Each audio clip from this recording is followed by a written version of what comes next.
इस वीडियो को बनाने में मुझे इतनी मेहनत लगी है जितनी मुझे अपने इंजीनियरिंग कॉलेज की परीक्षाओं में नहीं करनी पड़ती थी। इस वीडियो को मैं मकर संक्रांति के समय वह डालना चाहता था, लेकिन इस वीडियो को पूरे विवरण के साथ तथ्यों का एनालिसिस करने में मुझे बहुत समय लग गया। इतनी मेहनत करके वीडियो बनाने पर भी आप में से 99% लोग मेरे चैनल को सब्सक्राइब नहीं करते हैं। इस चैनल को ग्रो करने के लिए आपका सपोर्ट बहुत जरूरी है। कृपया इस चैनल को सब्सक्राइब करें और वीडियो कैसा लगा मुझे कमेंट करके बताएं। इस साल 2025 में बहुत रेयर कॉस्मिक इवेंट्स हो चुके हैं और कुछ होने वाले हैं जिनका इम्पैक्ट बड़े लेवल पे हर किसी को अपने जीवन में देखने मिलेगा। 1,60,000 वर्षों के ऑर्बिटल पीरियड के बाद 13 जनवरी 2025 को कॉमेट C2024 G3 एटलास हमारे सन के पेरिहीलियन के पास से गुजरा। 10 जनवरी 2025 से लेकर 28 फरवरी 2025 तक एक और रेयर कॉस्मिक इवेंट हो रहा है जिसे द ग्रेट प्लैनेट परेड कहा जाता है। इस इवेंट में हमारी पृथ्वी से 7 planets Saturn, mercury, Neptune, Venus, Uranus, Jupiter और मार्स एक ही स्ट्रेट लाइन में दिखाई देंगे। 2020 में कोविड-19 के समय भी एक महत्वपूर्ण कॉस्मिक इवेंट हुआ था जो ग्लोबल लेवल पे हर किसी के जीवन में बड़ा परिवर्तन लाया था। ऐसे कॉस्मिक इवेंट्स के समय मनुष्य के जीवन पर ग्रह नक्षत्रों का गहरा प्रभाव पड़ता है। यह अवसर आपके लॉन्ग पेंडिंग कर्मों को सेटल करने का एक उत्तम समय होता है। यह प्रारब्ध कर्म का पीरियड होता है। जैसे कोविड के समय सबको अपने एक्सेलरेटेड प्रारब्ध कर्मों का तीव्रता से फल प्राप्त हुआ था, किसी को अच्छा तो किसी को बुरा। साधकों के लिए यह समय आत्मबोध, आध्यात्मिक उन्नति और सिद्धि प्राप्ति का उत्तम अवसर होता है। किसी के रिलेशनशिप्स मजबूत होंगे और किसी के रिलेशनशिप के बॉन्ड्स डिसॉल्व होंगे जो उनके आध्यात्मिक या पर्सनल ग्रोथ को रोक रहा हो। ऐसे व्यक्ति उनके जीवन से दूर हो जाएंगे। प्रोफेशनल लाइफ में अनएक्सपेक्टेड चेंजेस आएंगे। प्लैनेटरी वाइब्रेशंस के वजह से आपके हेल्थ के प्रति सेंसिटिविटी इंक्रीज होगी जो हेल्थ को बूस्ट या खराब कर सकती है। इसीलिए इस वीडियो को स्किप करने की भूल कृपया कर मत कीजिएगा, क्योंकि आज हम इस रेयर प्लैनेटरी अलाइनमेंट और कॉमेट साइकिल के इफेक्ट्स पर डिटेल में चर्चा करेंगे जो अत्यंत रोमांचक और ज्ञानवर्धक होगा और मुझे विश्वास है कि यह आपके जीवन में पॉजिटिव चेंज लाएगा। तो चलिए सबसे पहले प्लैनेटरी अलाइनमेंट और फिर कॉमेट साइकिल के विषय में जानते हैं।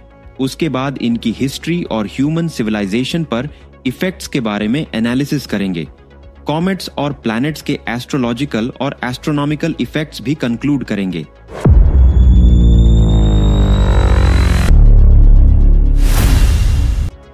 प्लैनेट परेड एक एस्ट्रोनॉमिकल इवेंट है जिसमें सोलर सिस्टम के कई प्लैनेट्स अर्थ से देखने पर एक लाइन में अलाइंड दिखाई देते हैं।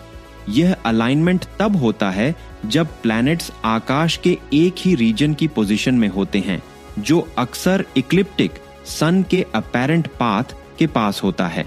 प्लैनेट परेड की रिकरेंस हर प्लैनेट के इंडिविजुअल ऑर्बिटल पीरियड और सोलर सिस्टम में उनकी स्थिति पर निर्भर करती है। हर प्लैनेट अलग गति से सूर्य का चक्कर लगाता है, इसलिए यह अलाइनमेंट्स इरेगुलर इंटरवल्स पे होती हैं, लेकिन कुछ सामान्य पैटर्न्स देखे जा सकते हैं।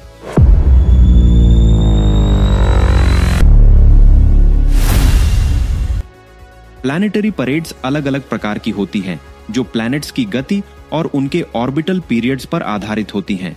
ये अलग अलग समयावधियों पर होती हैं और उनकी आवृत्ति रिकरेंस भी अलग होती है। मिनी परेड जब 3 ग्रह अलाइन होते हैं, यह अधिक बार होती है, लगभग एक साथ 2 वर्षों में एक बार, क्योंकि मर्क्यूरी, वीनस और मार्स जैसे आंतरिक ग्रह तेजी से गति करते हैं। स्मॉल परेड जब 4 ग्रह अलाइन होते हैं, यह भी प्रायः एक साथ 2 वर्षों में एक बार होती है। इसमें मर्क्यूरी, वीनस, मार्स और जुपिटर शामिल होते हैं। लार्ज परेड जब 5 या 6 ग्रह एक साथ आते हैं, यह लगभग 18-20 वर्षों में एक बार होती है, क्योंकि जुपिटर और सैटर्न जैसे बाहरी ग्रह सूर्य का परिक्रमा करने में अधिक समय लेते हैं। ग्रेट परेड जब 7 ग्रह mercury, Venus, Mars, Jupiter, Saturn, Uranus और नेपट्यून एक साथ अलाइन होते हैं, ये घटनाएं एक सदी या उससे अधिक समय में एक बार होती हैं। पूर्ण अलाइनमेंट्स वो होता है जिसमें सभी 7 दृश्य ग्रह शामिल होते हैं। यह अत्यंत दुर्लभ होते हैं और 100-170 वर्षों में एक बार पुनः दिखाई देते हैं। Last perfect great planetary alignment अप्रैल 2000 में हुई थी, जो इस सेंचुरी की शुरुआत का प्रतीक था। इस प्रकार की एक अन्य घटना मई 2492 के आसपास होने की संभावना है, जो इसे एक बार कई शताब्दियों में होने वाली घटना बनाता है। लेकिन 2025 में एक थोड़ा इम्परफेक्ट लेकिन लगभग close to perfect great planet parade देखने का अवसर मिलेगा।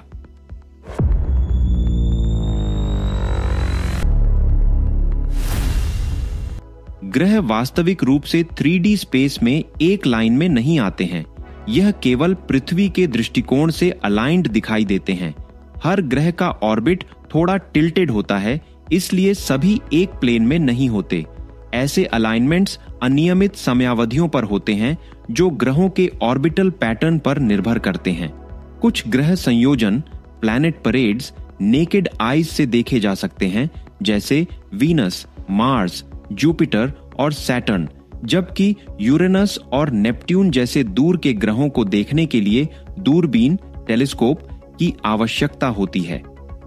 2000 में एक अधिक सुसंगठित और निकट अलाइनमेंट था, जिसमें कई ग्रह एक दूसरे के करीब दिखाई दिए थे।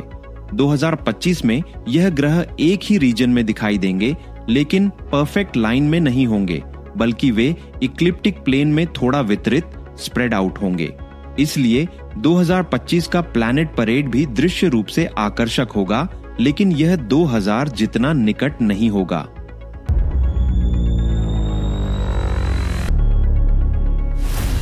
प्रत्येक ग्रह अपनी अलग एलिप्टिकल ऑर्बिट का पालन करता है और उनकी गति में भी महत्वपूर्ण अंतर होता है। मर्क्यूरी 28 दिन वीनस, 225 दिन अर्थ, 365 दिन मार्स, 687 दिन जुपिटर, 12 वर्ष सैटर्न, 29 वर्ष यूरेनस, 84 वर्ष नेपट्यून, 165 वर्ष इन ग्रहों के अलग अलग ऑर्बिटल पीरियड्स और गतियों के कारण एक ही तरह का संयोजन अलाइनमेंट दोबारा होने में कई वर्ष या सदियां लग सकती हैं।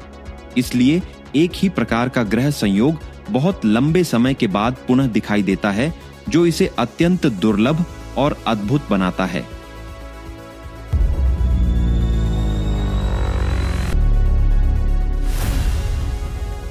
इक्कीस जनवरी 2025 6 प्लैनेट अलाइनमेंट।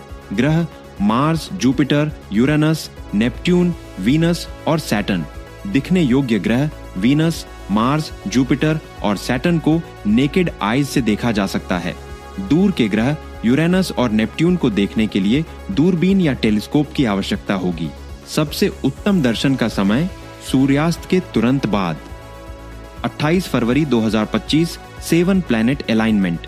ग्रह Saturn, mercury, Neptune, Venus, Uranus, Jupiter और मार्स। इस महान संयोजन को ग्रेट प्लैनेटरी कंजंक्शन के रूप में जाना जाता है। दिखने योग्य ग्रह सैटर्न, मर्क्यूरी, वीनस, जुपिटर और मार्स नेकेड आईज से देखे जा सकते हैं। दूर के ग्रह यूरेनस और नेपट्यून के दर्शन के लिए मैग्निफिकेशन की आवश्यकता होगी। सबसे उत्तम दर्शन का समय सूर्यास्त के तुरंत बाद। ये दोनों घटनाएं दुर्लभ खगोलीय घटनाएं हैं, जो आकाश में अद्भुत दृश्य प्रस्तुत करेंगी और रात्रि प्रेमियों के लिए अवश्य देखने योग्य अवसर होंगी।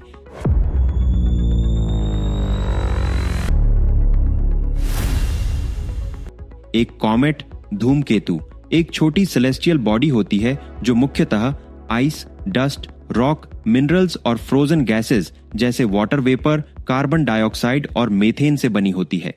कुछ धूमकेतु में माइक्रोबियल जीवन, डीएनए के अवशेष और मेटल्स जैसे गोल्ड, आयरन, निकल या किसी भी हेवी मेटल का समावेश हो सकता है। जब एक कॉमेट सूर्य के पास आता है तो उसकी गर्मी के कारण गैसेस और डस्ट निकलती है, जो एक ग्लोविंग कोमा प्रकाश मंडल का निर्माण करती है, जिससे उसकी एक टेल उत्पन्न होती है, जो सोलर विंड के कारण हमेशा सूर्य से विपरीत दिशा में होती है।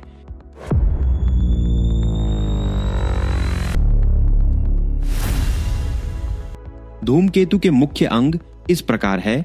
न्यूक्लियस, यह एक सॉलिड आइसी कोर होता है, जो frozen water, rock, minerals, metals, gases और डस्ट से बना होता है। कोमा प्रकाश मंडल। जब कॉमेट सूर्य के निकट आता है तब गैस और डस्ट का बादल न्यूक्लियस के चारों ओर बन जाता है। टेल, पूंछ। कॉमेट की प्रमुख पहचान इसकी टेल, पूंछ है, जो सूर्य से हमेशा विपरीत दिशा में होती है। इसकी दो प्रमुख प्रकार हैं। आयन टेल, यह चार्ज्ड गैस पार्टिकल से बनी होती है और हमेशा सीधे सूर्य से दूर दिशा में होती है। डस्ट टेल, यह डस्ट पार्टिकल्स से बनी होती है जो कॉमेट के ऑर्बिट के साथ कर्व्ड होती है। धूमकेतु को ब्रह्मांड, यूनिवर्स के रहस्य जानने का एक महत्वपूर्ण स्रोत माना जाता है, जो सृष्टि, प्राचीन ज्ञान और दिव्य शक्तियों के संदर्भ में महत्वपूर्ण जानकारी प्रदान करता है।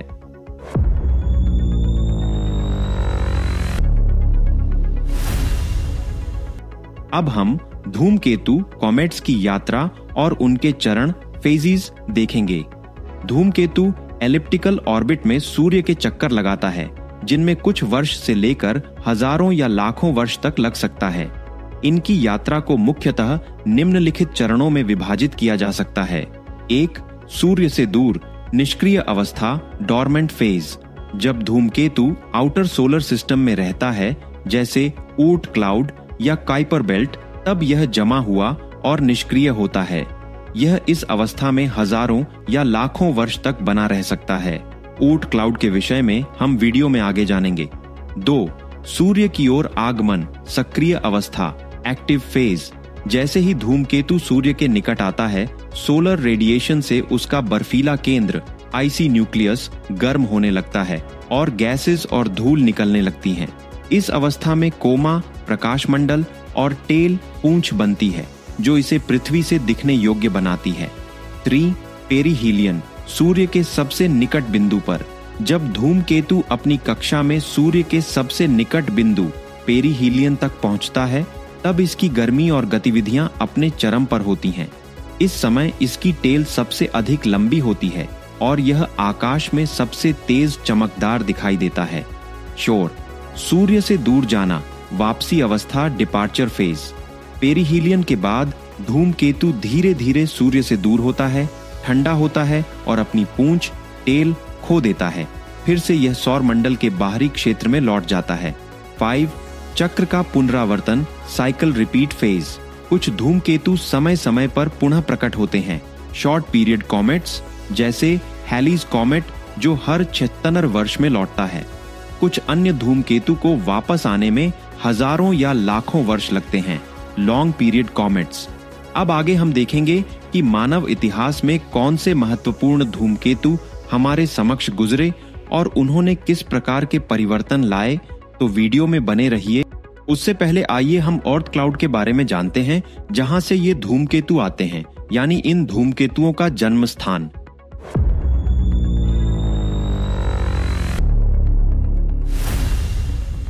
ऊट क्लाउड एक अद्भुत और रहस्यमय अंतरिक्ष क्षेत्र। ऊट क्लाउड सोलर सिस्टम का एक अत्यंत दूर स्थित और विशाल आईसी रीजन है, जिसे लॉन्ग पीरियड कॉमेट्स का स्रोत माना जाता है।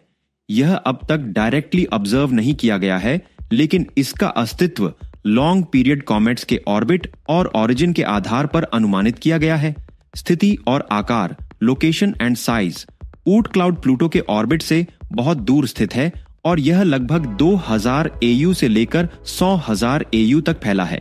समझने के लिए 1 AU एस्ट्रोनॉमिकल यूनिट पृथ्वी और सूर्य के मध्य की दूरी होती है, जो करीब 150 million kilometres, about 93 million miles है। रचना, कॉम्पोजिशन। ऊट क्लाउड में बिलियंस, पॉसिबली ट्रिलियंस आइसी ऑब्जेक्ट्स मौजूद हैं, जिनमें फ्रोजन वाटर, बर्फ, अमोनिया और मीथेन जैसे ठोस पदार्थ शामिल हैं। ये ऑब्जेक्ट्स सोलर सिस्टम के प्रारंभिक काल से बचे अवशेष हैं, जो बड़े ग्रहों जैसे जुपिटर, सैटर्न की ग्रेविटेशनल शक्ति के कारण बाहर धकेल दिए गए थे। उत्पत्ति, फॉर्मेशन। वैज्ञानिकों का मानना है कि ऊट क्लाउड लगभग 4.6 बिलियन वर्ष पहले सोलर सिस्टम के निर्माण के समय बना था। यह अंतरिक्ष कचरे, लेफ्टओवर डिब्री का समूह है, जो बड़े ग्रहों की आकर्षण शक्ति से बाहरी सीमा, आउटर बाउंड्री तक पहुंच गया था। महत्व और भूमिका, फंक्शन एंड रोल। ऊट क्लाउड लॉन्ग पीरियड कॉमेट्स का प्रमुख स्रोत है, जो अपनी एक कक्षा पूरी करने में हजारों से लेकर लाखों वर्ष तक ले सकते हैं। जब कोई गुप्त शक्ति, पासिंग स्टार या गैलेक्टिक फोर्स ऊट क्लाउड के ऑब्जेक्ट्स को डिस्टर्ब करती है, तो कुछ आइसी बॉडीज सोलर सिस्टम के अंदर आकर हमारे आकाश में दिखाई देती हैं। काल्पनिक अस्तित्व, हाइपोथेटिकल नेचर, ऊट क्लाउड को अब तक डायरेक्टली नहीं देखा गया है, क्योंकि यह इतना दूर है और इसके ऑब्जेक्ट्स बहुत छोटे और धुंधले, फेंट हैं। इसका अस्तित्व सिर्फ लॉन्ग पीरियड कॉमेट्स के मार्ग और ओरिजिन के आधार पर माना जाता है। प्रसिद्ध धूमकेतु, फेमस कॉमेट्स। हम इस वीडियो में जिन भी प्रसिद्ध धूमकेतुओं का विश्लेषण करेंगे, वे सभी ऊट क्लाउड से आए हुए हैं। ये धूमकेतु मानव इतिहास में बड़े परिवर्तनों का कारण बने हैं।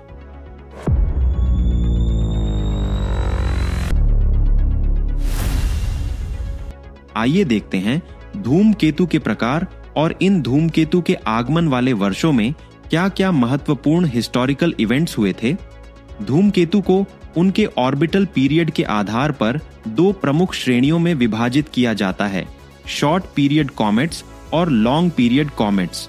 शॉर्ट पीरियड कॉमेट्स, ये धूमकेतु सूर्य के चक्कर 200 वर्षों से कम समय में पूरा कर लेते हैं।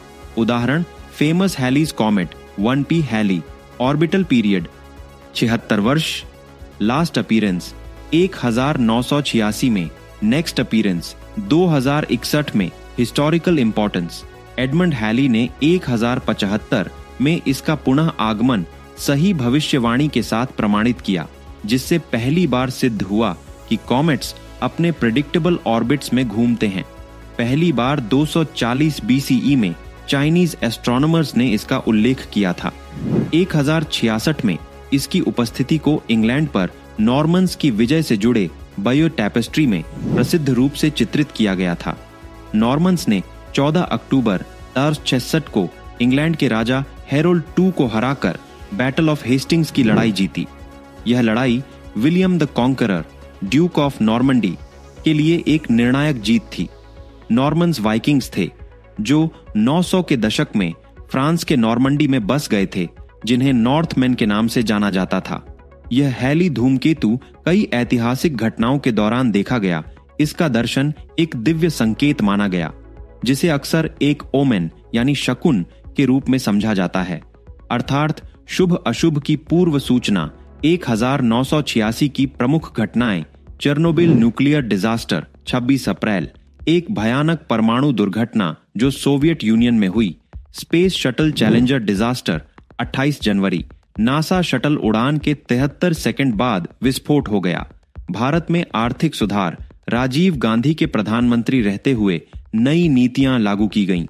1987 में की प्रमुख घटनाएं: ब्लैक मंडे 19 अक्टूबर, global major stock market crash, INF treaty, America और सोवियत यूनियन के बीच परमाणु हथियारों को कम करने का समझौता, हार्मोनिक कन्वर्जेंस, एक ग्लोबली ऑर्गेनाइज्ड मेडिटेशन इवेंट अगस्त 1987 में।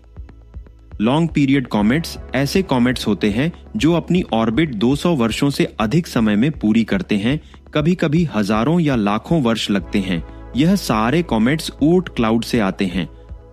आइए लॉन्ग पीरियड धूमकेतु का उदाहरण देखते हैं।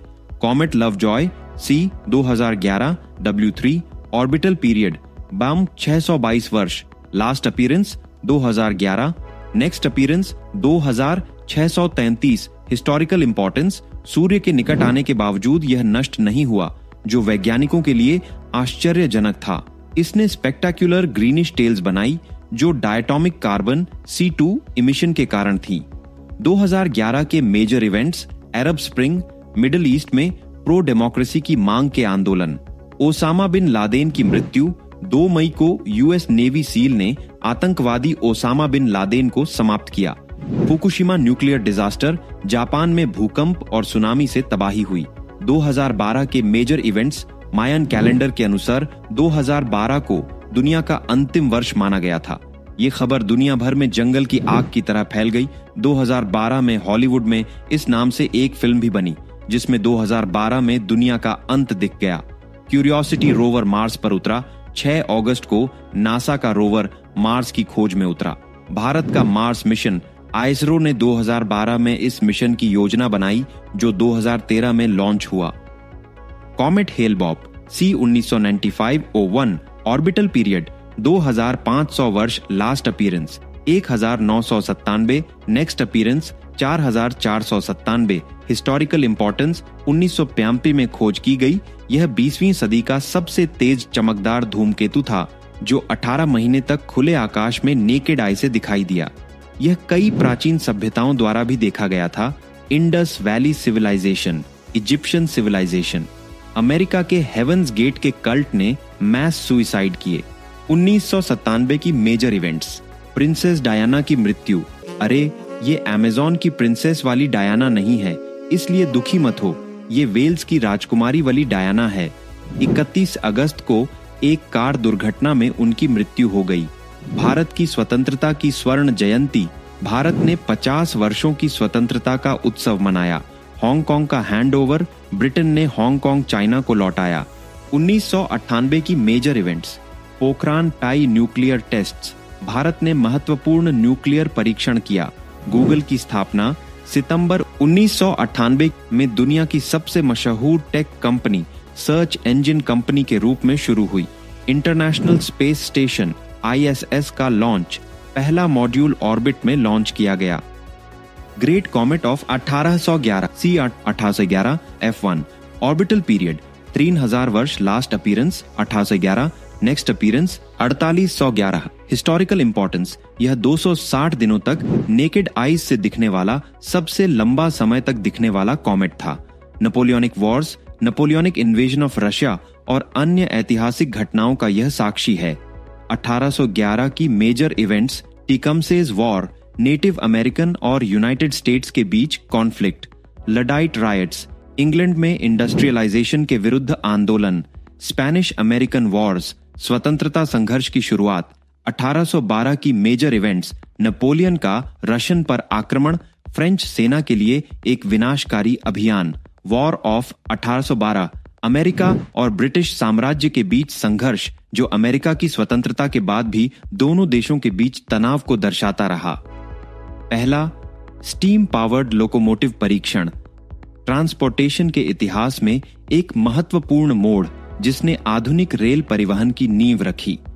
Comet याकुताके C1996 B2 orbital period 70,000 वर्ष, लास्ट अपीयरेंस 1996, नेक्स्ट अपीयरेंस 71,996। यह धूमकेतु पृथ्वी के बेहद करीब से गुजरा और अद्भुत दृश्य प्रस्तुत किया। इसकी टेल 500 मिलियन किलोमीटर तक लंबी थी। 1996 की major events, Dolly the sheep. अरे ये वो डॉली नहीं है, भेड़ की बात हो रही है यहाँ। पहली बार किसी मैमल का क्लोनिंग सफलतापूर्वक किया गया। टूपाक शकूर की मृत्यु, प्रसिद्ध अमेरिकन रैपर और एक्टर की हत्या। कारगिल कॉन्फ्लिक्ट, भारत और पाकिस्तान के बीच तनाव बढ़ा। 1997 की मेजर इवेंट्स, पाथफाइंडर मार्स पर उतरा, नासा ने मार्स पर सफलतापूर्वक लैंड किया। Asian financial crisis, south east Asia में आर्थिक संकट की शुरुआत। अब 2025 से पहले दिखने वाले धूमकेतु जो 2020 में दिखा था, उसकी डिटेल्ड एनालिसिस करते हैं। इसकी एनालिसिस में ऐसे तथ्य सामने आएंगे जो आपको हैरान कर देंगे।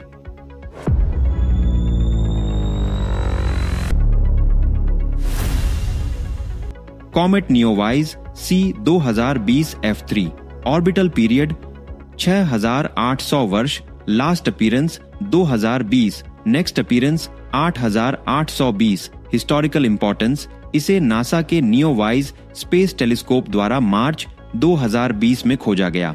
इसी महीने कोविड-19 लॉकडाउन शुरू हुआ था। इसने कोविड-19 महामारी के दौरान एक शानदार दृश्य प्रदान किया जिससे यह एक लोकप्रिय खगोलीय घटना बन गया। यह हजारों वर्षों तक वापस नहीं आएगा, इसलिए 2020 में इसका प्रकट होना एक once in a life event था। 2020 की मेजर इवेंट्स, कोविड-19 पैंडेमिक। इस वैश्विक महामारी ने अरबों लोगों को प्रभावित किया, जिसके परिणाम स्वरूप बीमारी, मृत्यु और दैनिक जीवन में अभूतपूर्व व्यवधान उत्पन्न हुए। US presidential election, Joe Biden को 46वें राष्ट्रपति के रूप में चुना गया। बेरूट एक्सप्लोजन, 4 अगस्त लेबनान की राजधानी में एक बड़ा विस्फोट हुआ। और भी बहुत सारे मेजर इवेंट्स 2020 में हुए जो हर एक व्यक्ति पर विश्व के स्तर पर प्रभाव डाला। इन इवेंट्स को मैंने 8 सेक्शन में बताया है। 1. Global health crisis. 2. Environmental disasters. 3. Social and political movements. 4. Economic impacts. 5. Technological and scientific advancements. 6. Social and cultural movements. 7. Online education boom. 8. Notable international relations developments. आइए इन बदलावों को एक एक करके देखते हैं।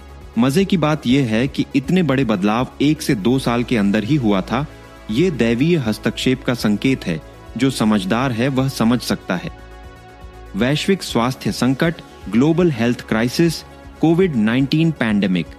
यह महामारी नोवेल कोरोना वायरस दुनिया भर में फैली, जिसके प्रकोप के कारण एक वैश्विक महामारी फैल गई, जिसके परिणाम स्वरूप व्यापक बीमारी, मृत्यु और दैनिक जीवन में अभूतपूर्व व्यवधान हुआ। दुनिया भर की सरकारों ने वायरस के प्रसार को रोकने के लिए लॉकडाउन, ट्रैवल रिस्ट्रिक्शंस और सोशल डिस्टेंसिंग के उपाय लागू किए। पर्यावरणीय आपदाएं, एनवायरमेंटल डिजास्टर्स। दशकों में पूर्वी भारत में आने वाले सबसे शक्तिशाली चक्रवातों में से एक साइक्लोन एम्फान मई 2020 में पश्चिम बंगाल और ओडिशा में भारी विनाश किया।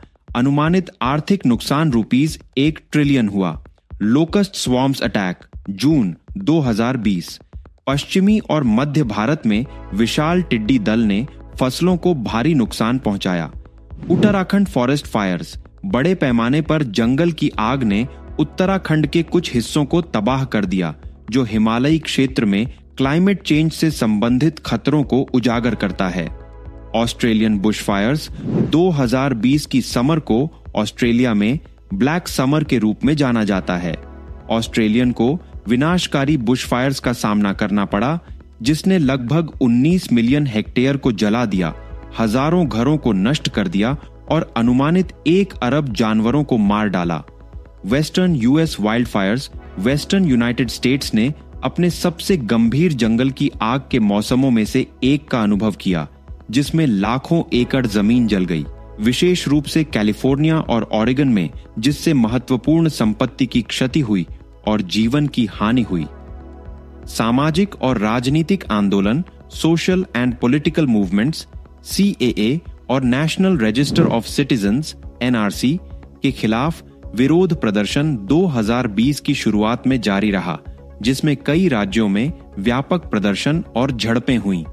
नॉर्थ ईस्ट दिल्ली में सांप्रदायिक हिंसा भड़क उठी, जिसमें 50 से ज्यादा लोगों की मौत हो गई और संपत्तियों को भारी नुकसान पहुंचा।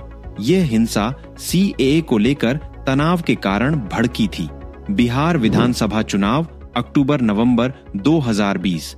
महामारी के बावजूद चुनाव सफलतापूर्वक संपन्न हुए, जिससे नीतीश कुमार के नेतृत्व में NDA सरकार फिर से चुनी गई। बाबरी मस्जिद विध्वंस फैसला सितंबर 2020। एक विशेष CBI अदालत ने 1992 के विध्वंस में साजिश के सबूतों की कमी का हवाला देते हुए वरिष्ठ भाजपा नेताओं सहित सभी आरोपियों को बरी कर दिया। लंबे समय से लंबित श्री रामलला मंदिर का निर्माण कार्य शुरू। श्री राम जन्मभूमि तीर्थ क्षेत्र ट्रस्ट का गठन 5 फरवरी 2020 को हुआ।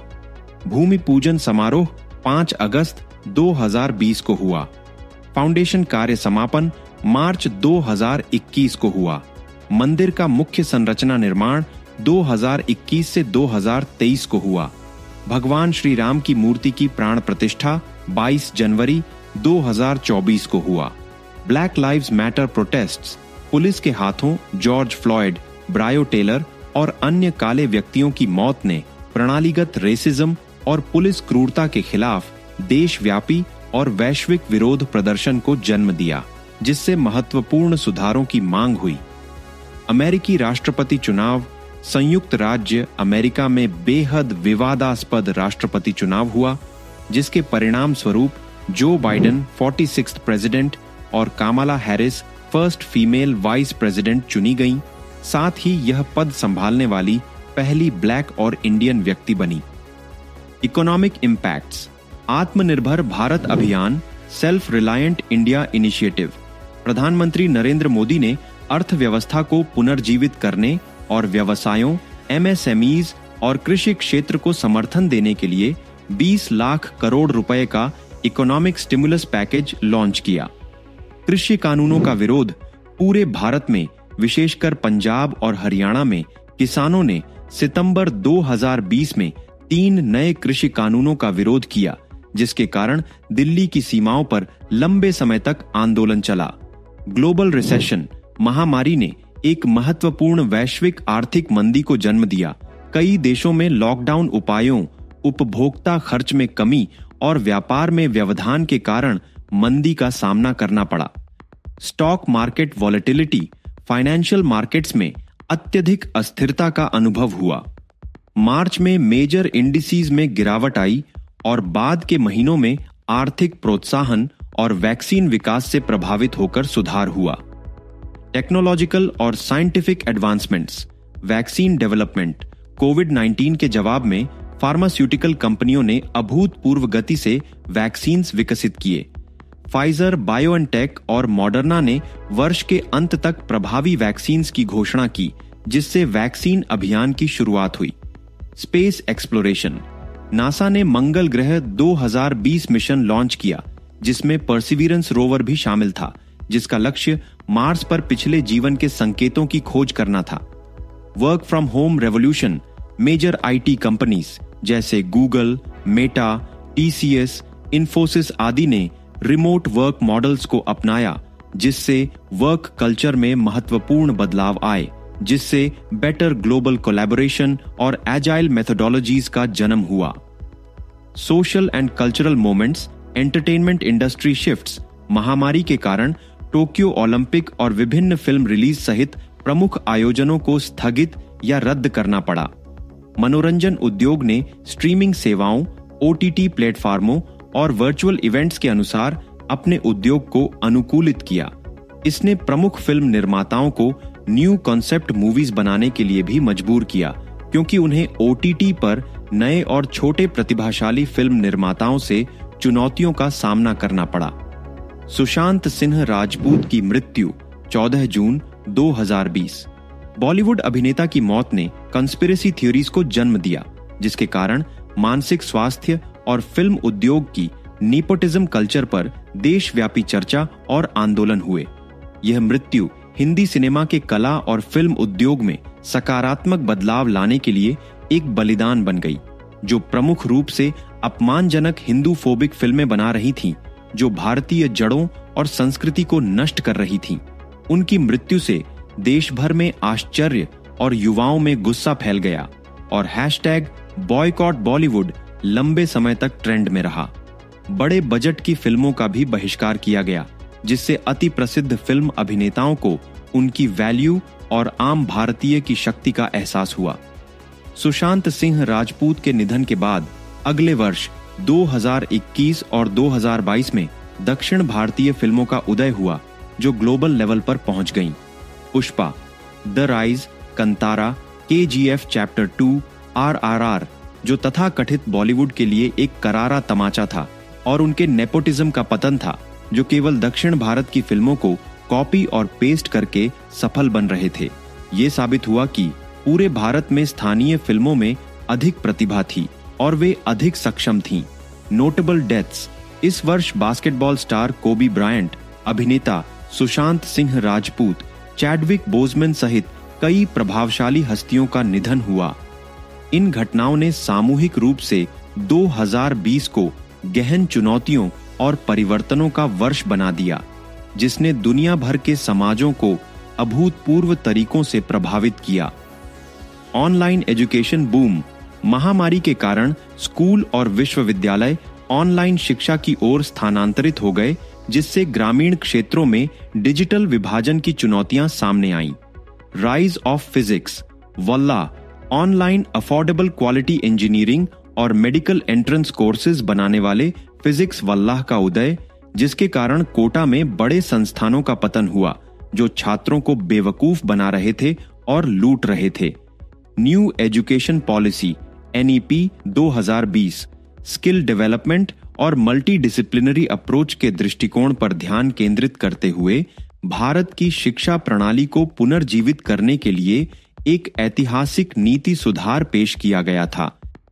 Notable international relations developments, India China border tensions, Galwan valley clash, जून 2020, लद्दाख में भारतीय और चीनी सैनिकों के बीच एक हिंसक सीमा झड़प में 20 भारतीय सैनिकों की मौत हो गई, जिससे तनाव बढ़ गया और चीनी उत्पादों के बहिष्कार का आह्वान किया गया। भारत अमेरिका संबंध मजबूत हुए। पीएम नरेंद्र मोदी और तत्कालीन अमेरिकी राष्ट्रपति डोनाल्ड ट्रंप ने व्यापार और रक्षा संबंधों को मजबूत करते हुए द्विपक्षीय बैठकें की। चाइनीज ऐप्स पर बान। भारत सरकार ने सीमा पर तनाव के बाद राष्ट्रीय सुरक्षा चिंताओं का हवाला देते हुए टिकटॉक, वीचैट और पबजी समेत 59 चीनी ऐप्स पर प्रतिबंध लगा दिया।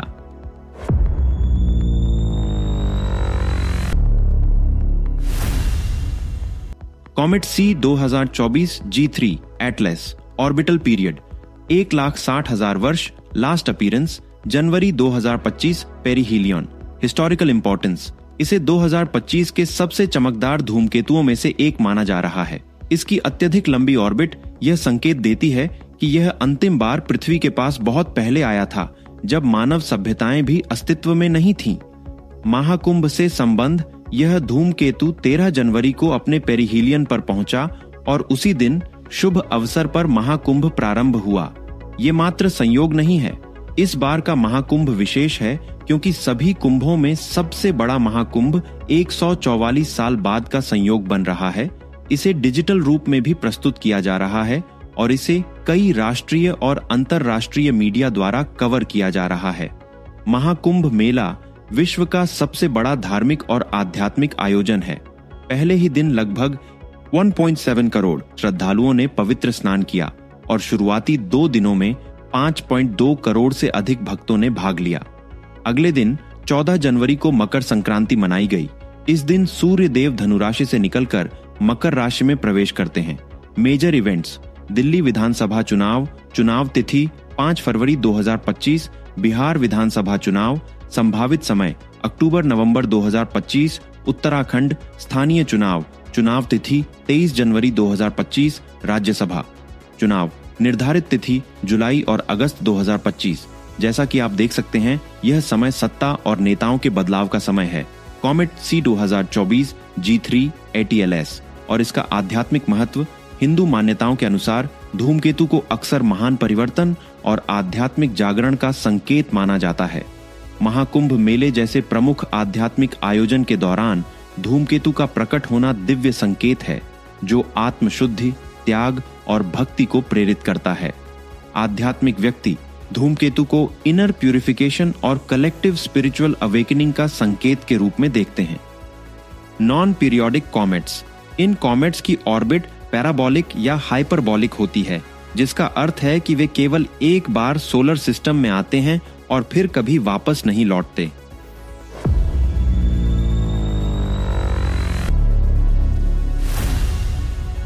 आइए अब कॉमेट सी 2024 G3 एटलस और प्लैनेट परेड की एस्ट्रोनॉमिकल इफेक्ट्स देखते हैं। टाइडल और ग्रेविटेशनल इफेक्ट्स, प्लैनेटरी अलाइनमेंट्स और कॉमेट्स ग्रेविटेशनल फोर्सेस को इफेक्ट करते हैं, जिसे पृथ्वी पर ज्वार, भूकंप और सुनामी देखने को मिल सकते हैं। आपको जानकर हैरानी होगी कि 13 जनवरी को जिस दिन धूमकेतु पास हुआ था, उसी दिन 6.9 मैग्नीट्यूड का भूकंप जापान में हिट कर चुका है और जापान की सरकार ने सुनामी की चेतावनी जारी कर दी है। जापान के साथ ही और भी देशों में सुनामी आने की संभावनाएं हैं। इंक्रीज्ड मीटियर एक्टिविटी, धूमकेतु अक्सर अपने पीछे मलबे की धाराएं छोड़ते हैं, जो पृथ्वी से दिखाई देने वाली मीटियर शावर में परिणत हो सकती हैं। Influence on space weather, solar activity का बढ़ाना यदि प्लैनेटरी अलाइनमेंट्स के साथ कोइंसाइड करता है तो सैटेलाइट कम्युनिकेशंस और स्पेस एक्सप्लोरेशन मिशंस को प्रभावित कर सकते हैं।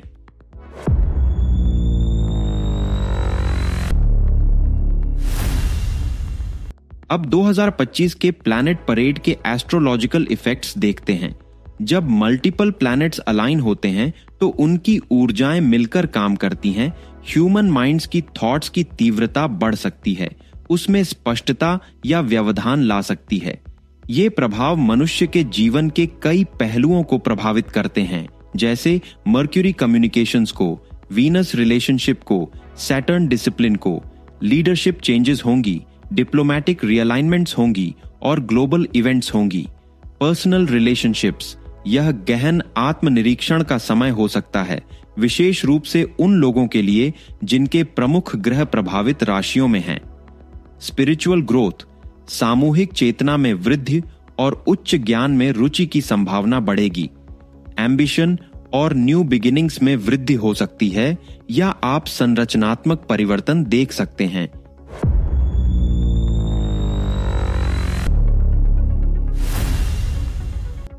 धूमकेतु अक्सर युद्ध, प्राकृतिक आपदाओं या देश और वैश्विक स्तर पर नेतृत्व में बदलाव जैसी प्रमुख घटनाओं से जुड़े होते हैं। ग्रहों के प्रभाव से धूमकेतु के कुछ प्रभाव मिलते जुलते हैं। अब 2025 के कॉमेट्स के एस्ट्रोलॉजिकल इफेक्ट्स देखते हैं। 1. ट्रांसफॉर्मेशन और चेंज।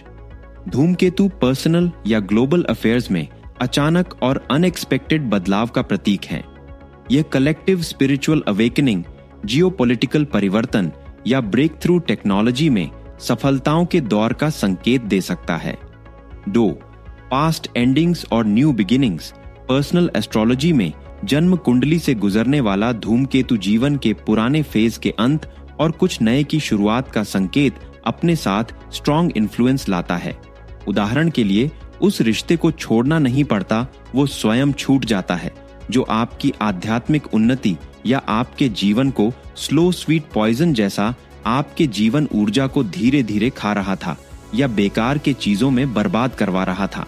आपके साथ ऐसा हो तो आप समझिएगा, भगवान ऐसे रिश्ते से आपको दूर करके आपके जीवन में किसी बड़े लक्ष्य के लिए आपको तैयार हो रहे हैं। यह नए वेंचर्स की शुरुआत या पुराने चल रहे वेंचर्स के ढहने का संकेत भी हो सकता है। तो आप इस बदलाव के समय को किस तरह अपने पर्सनल और प्रोफेशनल उन्नति का बूस्ट बनाते हैं, ये आपके ऊपर है। 3. कमेट्स नेचुरल डिजास्टर्स और पॉलिटिकल चेंज के सेलेस्टियल वार्निंग्स के सूचक होते हैं। प्राचीन ग्रंथ धूमकेतुओं को वॉर, अर्थक्वेक, ड्राउट, डिजास्टर्स और नेतृत्व में परिवर्तन जैसी घटनाओं से जोड़ते हैं, जिसका उनका डिसरप्टिव इन्फ्लुएंस जानने मिलता है। प्राचीन भारत में राजा जब भी कोई धूमकेतु प्रकट होता था तो उसके प्रभाव का आकलन करने के लिए ज्योतिषियों से परामर्श लेते थे। 4.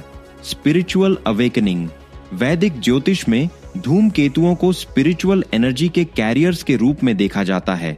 जिसने ध्यान के मार्ग से अपनी चेतना को परमात्मा से जोड़ा है, उसके कार्य में कार्यरत रहता है, उनके लिए धूमकेतु अंतर्दृष्टि और आध्यात्मिक रहस्योद्घाटन लाते हैं। सिंबल ऑफ चेंज और कार्मिक क्लेंजिंग। धूमकेतु परिवर्तन और कर्म शुद्धि का प्रतीक भी माना जाता है। यह अक्सर प्रारब्ध कर्म, पिछले कर्मों के फलित होने की अवधि होती है। धूमकेतु अचानक बदलाव लाते हैं और लंबित कर्मों के लौकिक अनुस्मारक के रूप में कार्य करते हैं। कोविड में भी ऐसा बहुत लोगों के साथ हुआ था। जब मनुष्य लंबे समय तक गलत कार्य करता रहता है तो उसे गलत ही सही लगने लगता है। फिर जब ये प्रारब्ध कर्मों का पिटारा खुलता है, जिसे हम पाप का घर भरना भी कहते हैं, तब ये लोग हाय बाप करने लगते हैं। ये लोग कहने लगते हैं कि हमारे साथ अन्याय हो रहा है, भगवान ने अन्याय कर दिया, या फिर भगवान के अस्तित्व पर ही प्रश्न चिन्ह लगा देते हैं। लेकिन ऐसी व्यक्ति भूल जाते हैं कि ये जो कर्मों का फल है, उनके कर्मों का ही फल है जो इंटरेस्ट के साथ उन्हें मिल रहा है। भगवान के बनाए गए इस कर्म के विधान में कभी गलती नहीं हो सकती, क्योंकि ये फिजिक्स के लॉज ऑफ मोशन के तीसरे नियम जैसे ही हैं। प्रत्येक क्रिया की बराबर और विपरीत प्रतिक्रिया होती है। धूमकेतु की ऊर्जा आंतरिक प्रतिबिंब में झांकने, तपस्या को बढ़ाने और नकारात्मक प्रभावों को दूर करने के लिए दैवीय कृपा प्राप्त करने का अवसर होती है। सेलेस्टियल इवेंट्स के दुष्प्रभाव से बचने के लिए इसके दौरान इन उपाय एवं सावधानियों का ध्यान रखना चाहिए। शक्तिशाली मंत्रों का जाप करें ज्ञान और स्पष्टता के लिए गायत्री मंत्र का जाप करे। स्वास्थ्य और सुरक्षा के लिए महामृत्युंजय मंत्र का जाप करे। ग्रहों की ऊर्जा को संतुलित करने के लिए नवग्रह मंत्र का जाप करे। दान करना चाहिए। ग्रहों के अशुभ प्रभाव को शांत करने के लिए जरूरतमंदों को भोजन, कपड़े या धन का दान करना चाहिए। सात्विक जीवन शैली का पालन करना चाहिए। सकारात्मक तरंगों को बढ़ाने के लिए शुद्ध शाकाहारी भोजन करना चाहिए और आध्यात्मिक अनुशासन का पालन करना चाहिए। होम और पूजा करना चाहिए। शनि, सूर्य और चंद्र जैसे विशिष्ट ग्रह देवताओं को समर्पित विशेष पूजा करना चाहिए।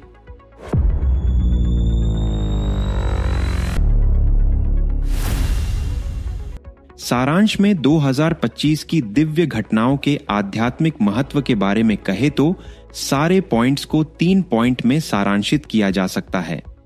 Profound personal and global transformation, release from karmic cycles, moksha, heightened cosmic blessings for humanity as a whole।